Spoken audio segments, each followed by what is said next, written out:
इसीलिए हम मान्यवर काशीराम को मानते हैं। इसीलिए हम मान्यवर काशीराम जी की इतने प्रेरित होते हैं उनसे बहुत ज्यादा। उन्होंने ये भी एक ठाना था कि जो भी हमारी समाज है उसका सभी चीजों में हक होना चाहिए। जैसे कि कुछ लोग एक ही चीज में, अगर हम एक ही चीज में जाते रहे तो अन्य चीजें हैं वो छूट जाएंगी, और वहां अगर छूटने का हमें बहुत सारा नुकसान उठाना पड़ेगा। और उन्होंने जातिवाद के खिलाफ भी कई सारी बातें कही थी, लेकिन उन्होंने मेन बात ये कही थी कि हमें सत्ता चाहिए, और सत्ता वो चाबी है जो कि आप सभी के दुखों को मुक्त कर सकती है। आप सभी के जो भी दुख होंगे उन सभी को मुक्त करने की अगर कोई चाबी है तो वो केवल और केवल सत्ता है। सत्ता से आप सभी चीजों का हल ढूंढ सकते हो, सत्ता से अपनी समाज का विकास कर सकते हो। सत्ता की अगर चाबी होगी तो आप समाज को सुधार भी सकते हो। अगर सत्ता की चाबी आपके पास नहीं है तो जो लोग सत्ता की चाबी लेके बैठे हैं उनकी मानसिकता तो पहले से ही खराब है। तो वो मुझे आज एक बात बताइए, जब उनकी मानसिकता पहले से ही जातिवाद रही है तो वो लोग हमारे बारे में कैसे सोच सकते हैं? आप बताइए। वही मान्यवर काशीराम जी ने कहा था कि सत्ता पे अधिकार उसका होना चाहिए जो सबके बारे में सोचे और सबको बराबरी का अधिकार देने के बारे में सोचे,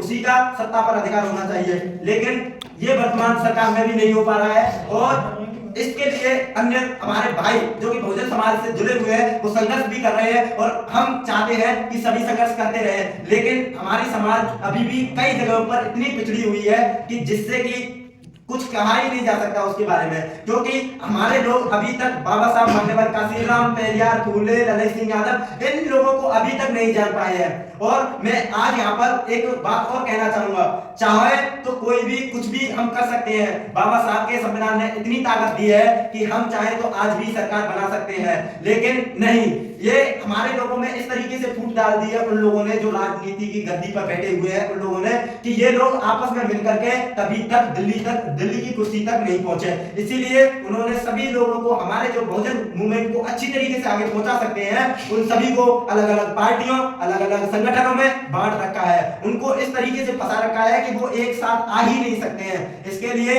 हम भी बहुत प्रयास करना चाहते हैं, और मैं तो अपनी समाज के लोगों से भी कहना चाहूंगा कि आप भी प्रयास कीजिए, और हमेशा समाज की जहां बात हो, जहां मान्यवर काशीराम की बात हो, जहां बाबा साहब की बात हो, जहां doctor B R Ambedkar, Periyar, Phule, Lalit Singh Yadav ऐसे महान पुरुषों की बात हो, वहां पर समाज को एक साथ खड़ा रहना चाहिए, ना कि अलग अलग पार्टियों में भटके, ना कि अलग अलग संगठनों में भटके। क्योंकि जब किसी महान पुरुष ने क्या अच्छा कहा है कि अगर बंद मुट्ठी रहेगी तो ये इसमें इतनी ताकत है कि किसी को भी, किसी से भी लड़ सकती है, लेकिन जब ये मुट्ठी खुल जाएगी तो ये पांचों उंगलियां अलग अलग हो जाएंगी। जितनी ताकत मुट्ठी में होती है इतनी ताकत इन उंगलियों में नहीं हो पाएगी, और ये ना होने का कारण मतलब हमारे पर अत्याचार बढ़ना।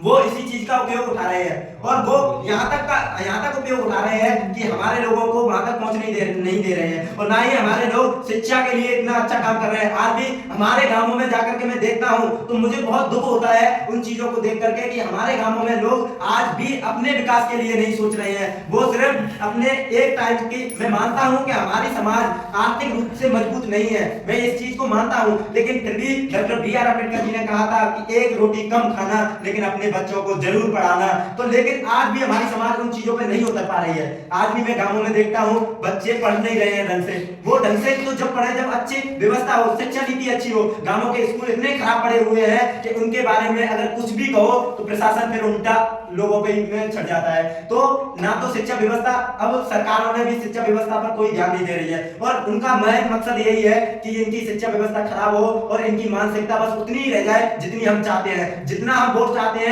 उतने ही लोग अनपढ़ रहेंगे, उतने ही हमें अच्छे वोट मिलेंगे, क्योंकि ये लोग बस धर्म की राजनीति करना जानते हैं। और जबकि मान्यवर काशीराम जी ने कहा था कि राजनीति वो सक्सेस होनी चाहिए जिसमें शिक्षा की बात हो, जिसमें विकास की बात हो, जिसमें लोगों के हित की बात हो, वो राजनीति सक्सेस होनी चाहिए। लेकिन आज आप देख रहे हैं कि कौन सी राजनीति सक्सेस हो रही है। मैं तो अपनी समाज के लोगों से हमेशा कहता हूं कि आप अपने बच्चों को जरूर पढ़ाएं, और ये नहीं कि हम, एक चीज और है, परिवर्तन सत्ता का और परिवर्तन प्रकृति का नियम है। ये बदलाव हमेशा आते रहे हैं और आते रहेंगे।